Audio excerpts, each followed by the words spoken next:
Salut à tous, le Killer qui vous parle donc pour une nouvelle review vidéo, excusez-moi, ça commence bien, sur un mock et non pas un site aujourd'hui, donc bien sûr Universcape, hein, en fait comme tous les jeudis, parce que voilà, bah, comme tous les jeudis c'est un peu le rendez-vous mock, et donc aujourd'hui je vais vous présenter un mock que j'ai fait, donc qui fait partie de Rollerscape. Donc Rollerscape ce n'est pas une époque, hein, contrairement à Futurescape, Neverscape, etc.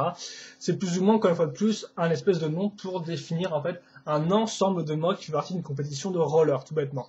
Dans cette compétition de roller, elle est divisée en différentes sections de poids, les Matoran, ainsi que les Toa et les Warriors, ou 7 titans, qui sont mis, eux, ensemble. Voilà.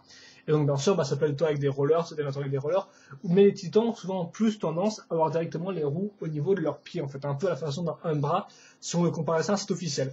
Et donc, voici l'un des leurs, que vous ne voyez absolument pas ici, parce que j'ai oublié de remettre ma caméra entre temps, mais ce n'est pas grave, n'ayez crainte, je vais la remettre pile comme il faut tout de suite.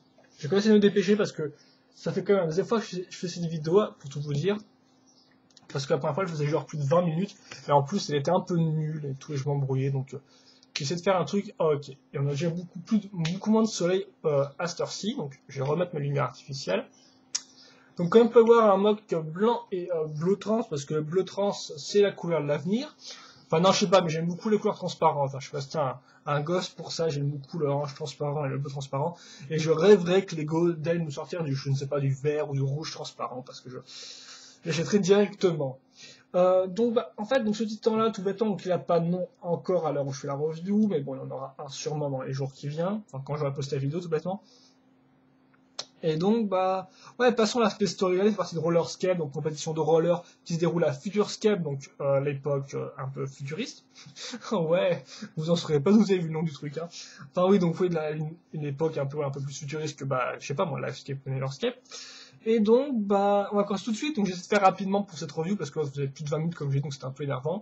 Donc là, j'essaie d'être rapide. Donc, on va commencer par le corps. Donc, la première partie que j'ai faite dans ce mock-là, c'était cette partie-là. Ça me semble un peu bizarre, mais en fait, je m'amusais un peu à voir ce que je pouvais faire avec les épaulettes Imika au niveau des possibilités. Et donc, j'ai réussi à caser un espèce de connecteur à l'intérieur, donc comme vous pouvez voir plus ou moins ici, un connecteur à l'intérieur. Et donc, je me suis dit, tiens, je vais ça de côté, je vais le réutiliser après.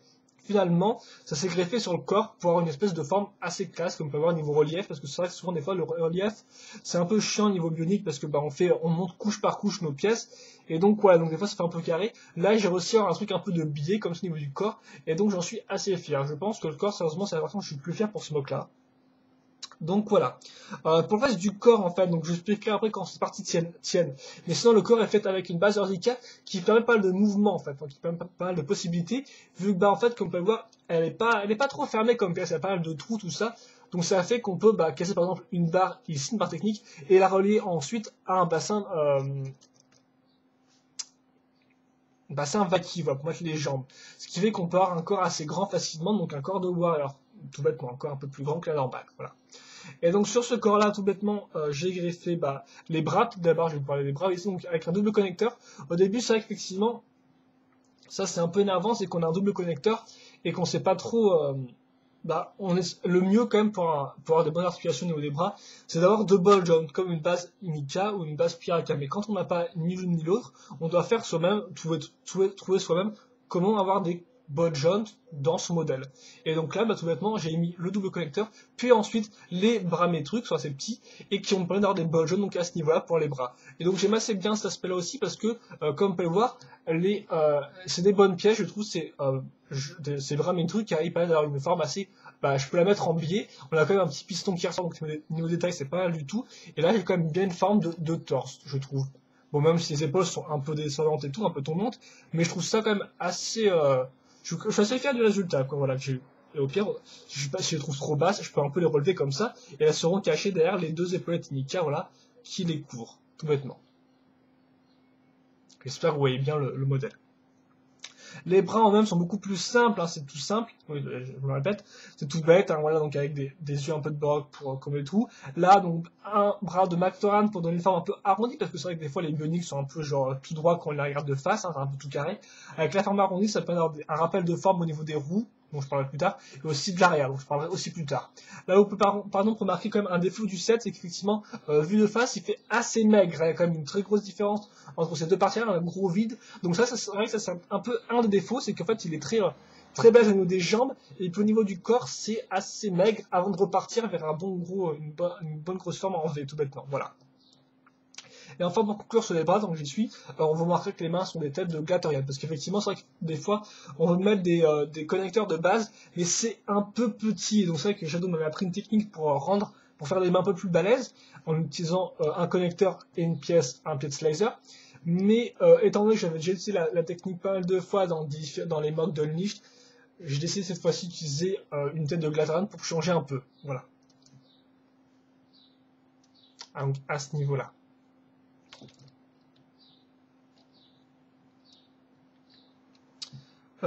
Ensuite, j'en ai déjà pas de mémoire, j'ai pas des bras. Le corps c'est fait globalement, oui, bah, je peux vous parler du reste du corps, donc de l'avant du moins, donc avec un pied ordica, et là donc j'ai casé un piolet tout bêton pour faire un rappel de forme avec d'autres piolas qu'on retrouvera sur les jambes, et aussi parce que la pièce s'enclenche parfaitement bien dans le pied ordica, qui a un espace de, donc ça c'est franchement assez génial, je trouve, tout s'enclenche super bien et tout, comme vous pouvez le voir, donc c'est assez parfait, donc moi j'aime bien quand c'est, voilà, quand c'est comme ça. Ensuite, vous avez cette pièce aussi qui est assez importante parce que, à la base, je pensais la mettre comme ça pour faire un cassage au niveau des formes, parce que j'aime bien faire ce genre de choses, un peu casser la forme globale pour donner un peu pour pigmenter un peu le mock. Et même à la base, j'ai d'ailleurs prévu de mettre une pièce une dague de Marie Torel, en fait, tout bêtement à ce niveau-là.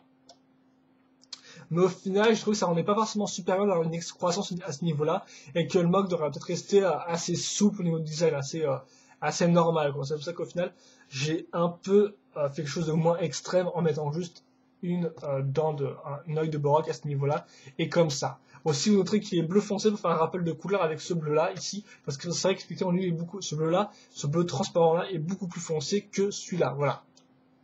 Et donc, tiens, on va en venir à cette pièce-là, parce que c'est quand même un peu la pièce maîtresse du mock, l'espèce de grosse roue à l'arrière. C'est quand même un peu le point de départ pour ces mocks, parce qu'effectivement, vous verrez, c'est une série de mocks, en fait, que j'ai inventé comme ça. C'est un peu, je vous le dis, le X-Pod, donc ça s'appelle un X-Pod, voilà. Donc c'est un set Lego. Qu'est-ce que je raconte? Je suis un peu tout perdu, là. Un set Lego, voilà, dans lequel, à la base, vous avez quelques petites pièces et vous pouvez monter environ 3 modèles. Ça, c'est le X-Pod, en fait, des petits robots. Et donc, je voulais utiliser la pièce, comme ça, dans un mock, parce que j'aime beaucoup la forme arrondie. Et donc, dès le départ, je me suis dit que j'ai utilisé au niveau du dos. Voilà, faire une espèce de partie comme ça au niveau du dos. Et donc, par la suite, j'ai vu que j'avais d'autres pièces un peu circulaires. Et donc, je me suis dit que j'aurais pu aussi adapter ces pièces circulaires-là au mock, à d'autres mocks. Et c'est comme ça qu'est née la série de 4 mocks que je vais vous montrer au fur et à mesure. Ensuite, que dire d'autre? Voilà, donc là, et donc ça, pour accrocher la pièce au début, j'étais un peu, je savais pas trop quoi faire, je pensais à prendre des barres tout simples et tout. Puis finalement, j'ai pris ces pièces-là, donc des barres handicap, parce que, tout bêtement parce que le design était plutôt sympa, je trouve, voilà, était plutôt sympa, et ça changeait un peu des barres qui étaient un peu trop droites. Et donc, j'ai eu un peu de mal néanmoins pour les accrocher, mais au final, j'ai réussi à les accrocher grâce à la base Ordica et grâce à des trous à l'arrière, voilà. Et ça m'a aussi permis de raccrocher mes parties à l'avant.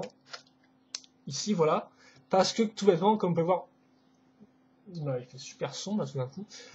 Tout bêtement, parce que, comme vous pouvez voir, là, j'ai besoin d'une pièce de 3 pour relier cette pièce-là au connecteur. Et donc, là, tout bêtement, j'ai pu caser ici, assez facilement, cette pièce-là, grâce à un bol jaune gris. Et donc, à noter que, oui, la troisième couleur, pourquoi il fait super sombre? C'est incroyable, ça.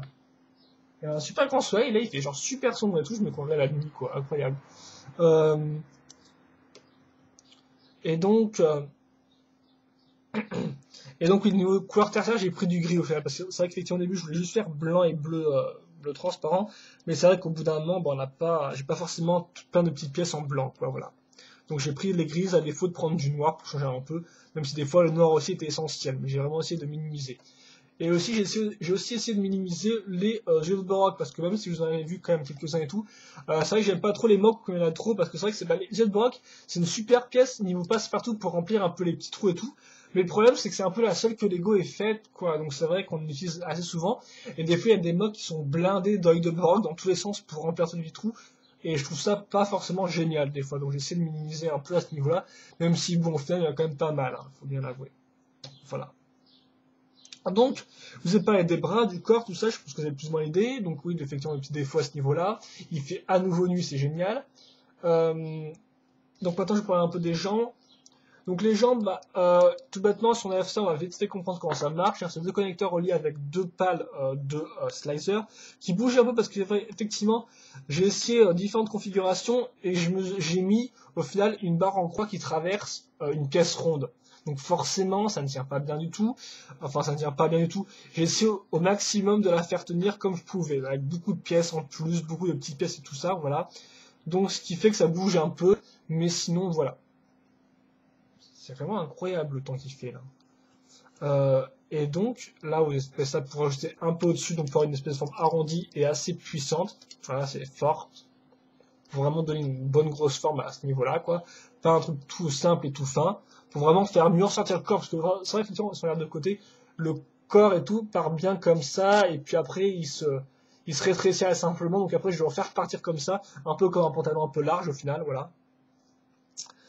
Donc oui, pour finir, sachant que cette partie-là, aussi la partie sur le côté avec la fameux pied de Toa, voilà. Pas mal de petites pièces encore une fois de plus pour faire tenir le tout ensemble, et cette partie-là, pour donner un peu de forme vers l'arrière, quoi, pour un peu contribuer à cette partie-là, pour donner un peu plus de forme vers l'arrière, voilà, pour pas que ce soit tout plat et tout droit.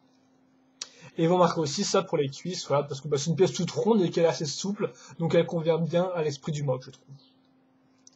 Et enfin ici une petite pièce pour mettre le système pneumatique. Le reste de la jambe est assez normal. Et enfin vous avez les pieds avec les roues. Donc eux m'ont pris un peu de temps aussi à définir qu'est-ce que je voulais faire, si je voulais quelque chose de simple et tout. Donc au final ça donne ça, voilà, donc deux pales de slicer. Et vous avez cette partie-là qui permet de regrouper la roue arrière, tout bêtement sur une pièce comme ça. Voilà. Et je pense que c'est à peu près tout. Oui, donc la grosse roue ici qui vient d'un arc Star Wars. L'arc Star Fighter, enfin j'ai plus le nom du truc. Des petits jus de Borg, encore plus en couleur bleu foncé pour correspondre à l'X-Pod, voilà. Et je pense que c'est tout. Donc oui, aussi, problème aussi au niveau des pieds, c'est qu'effectivement, bah voilà, là ça bloque un peu à ce niveau-là, parce que, enfin non, ça bloque pas, c'est juste que j'ai mis un peu ce connecteur trop en avant, je trouve, voilà. Je sais pas, c'est vrai que j'ai monté ça comme ça, mais effectivement, c'est vrai que le pied est peut-être un peu trop à l'avant, enfin la jambe est peut-être un peu trop en avant par rapport au devant du pied, voilà. Voilà, et donc je crois que ça me pourrait tout à ce niveau-là, donc pas niveau articulation, ah non, la tête aussi, j'oublie chaque fois la tête. La tête à ce niveau-là, donc elle est entièrement faite grâce à un pied métru. Là aussi, je vais pas le galérer parce que souvent le problème, c'est de pas faire des têtes trop grosses avec les titans, parce que des fois, on a tendance à faire des têtes magnifiques, mais en fait un peu, enfin magnifiques, des têtes bien construites, bien travaillées avec beaucoup de pièces, mais trop grosses par rapport au reste du titan. Ça, c'est un peu énervant. Donc là, j'essaie de faire au mieux pour un truc proportionnel. Et donc, comme vous pouvez le voir, tout se fait à l'aide d'un pied métru, sur lequel, donc là, il y a un bottom pour regrouper au corps métru. Donc, sur lequel j'ai rajouté, corps enriqué, excusez-moi. Donc là, j'ai rajouté deux pièces avec deux trous en croix, une longue barre et tout qui passe ici pour ajouter les deux yeux, ainsi que la tête du tueur Gamiju, pour avoir une zone bleue vous voyez rien du tout comme ça, voilà, on va le casser, pour avoir une zone bleue à ce niveau-là. Ainsi que le tuyau, hop là, donc de toc, parce que je voulais l'utiliser, vu qu'effectivement il était bleu transparent, donc autant l'utiliser quitte à faire. Et donc j'ai pu caser au niveau de la tête. Ça, j'ai mis pas mal de temps à trouver la bonne tête parce qu'effectivement, des fois les pièces n'entraient pas et c'est super dur de relier le tout ensemble, d'avoir un coup qui était assez crédible, tout ça. Et au final, j'ai réussi un truc assez. J'ai réussi juste en changeant la pièce des yeux, je crois, parce qu'à la base, elle était pas dans ce sens-là, espèce de barre numérotée. Elle était pas en ce sens-là, barre à angle numérotée d'ailleurs. Elle était pas en ce sens-là, donc j'avais pas du tout à caser mes yeux. Au final, j'ai juste fait la chaîne de position. Et puis, tout s'est emboîté très simplement. Voilà. Donc excusez-moi, je suis un peu creux pour ces vidéos, moi je sais pas pourquoi. On est le matin et tout, mais bon, je sais pas. Donc excusez-moi si des fois j'ai l'air un peu fatigué. Et enfin, pour faire la review, donc niveau articulation, voilà, donc là 80 degrés, hop, c'est un peu indigne de moi, je me plains souvent des articulations 80 degrés, mais bon, j'ai pas pu faire autrement à ce niveau-là, au niveau des épaules. Au niveau de la tête, on peut regarder en bas et sur les côtés. Et niveau incroyable, je trouve, la barre ressort un peu trop selon moi. Voilà, comme ça. Et niveau jambes, ouais, donc j'essaie de pas trop casser le truc, parce que c'est vrai que des fois c'est un peu, ça tient pas génial. Vous pouvez en fait mettre à 80 degrés comme ça, comme on peut voir, et aussi si vous poussez un peu, voilà, en poussant un peu les pièces, vous pouvez encore plus pousser le truc comme ça, voilà, au maximum. Donc après, oui. Ok. Je voulais pas faire tomber l'autre pièce, au final, je fais tomber la roue tellement comme ça en loose, donc ok. Donc je la reprends, et normalement, bah, c'est bon, je vous ai après tout montré, hein, pour ce modèle-là. Et donc, bah, j'essaie de vous le poser un peu vite fait. Donc, c'est effectivement, du fait des connecteurs très à l'avant, c'est vrai que des fois, il paraît un peu instable et il tombe un peu à l'avant. Enfin, il est un peu bizarre des fois, un peu à appréhender comme. Donc, je vais vous avouer, rien que du fait de ses jambes vraiment très à l'avant, ça fait très bizarre, je trouve. Et c'est vrai que j'ai un peu de mal. Et si je veux changer quelque chose, je pense que je changerais ça d'abord. Parce que c'est vrai qu'effectivement, c'est pas peut-être pas le point le plus réussi du mock, même si c'est un certain style. Et voilà, une pause de tueur. Voilà. Voilà. Mais il peut quand même falloir faire des bonnes pauses, hein, je trouve, hein, si vous le mettez, si vous prenez le temps de le poser un peu, voilà, quoi, il a quand même une certaine classe. Et donc, voilà pour le mock. Donc, qui n'a pas de nom, mais qui fait partie de Rollerscape, donc ça peut se voir du fait de ses pieds roux, et aussi donc du fait de l'arrière, hein, comme ça, avec cette pièce-là, voilà. Et donc, je pense que c'est après tout pour ça, voilà. Oui, voilà, donc globalement, je suis assez fier du mock, comme je dis, voilà. J'aime surtout la partie du corps avec les épaules, ces parties qui sont comme ça, à ce niveau-là, qui se regroupent, j'aime beaucoup et tout. Mais après, laissez-moi vos commentaires pour savoir ce que vous en pensez du mock, hein, voilà, si vous aimez ou si vous n'aimez pas. Et si vous n'aimez pas, dites-moi pourquoi, tout bêtement. Comme ça, je pourrais en tenir rigueur pour d'autres mocks, voilà. Sans avis un peu objectif, évidemment, effectivement, si vous n'aimez pas le mock parce que vous n'aimez pas ce schéma de couleur, là, je peux un peu rien faire pour vous, ça c'est très personnel comme point de vue. Enfin, voilà, je crois que c'est à peu tout pour ce mock-là, donc de Rollerscape. Et moi, donc j'espère que le mock vous a plu, que la review vous a plu, même si je suis un peu creux en ce moment, donc je sais pas trop pourquoi, mais je m'en excuse. Et donc, moi, je vous dis à la prochaine pour l'autre review, soit sur un mock, ou soit sur un set. Mais bon, tous les jeudis, c'est un set, c'est une review sur un mock, donc je vous dis rendez-vous jeudi prochain pour une autre review sur un autre mock d'Universcape. Allez, à plus!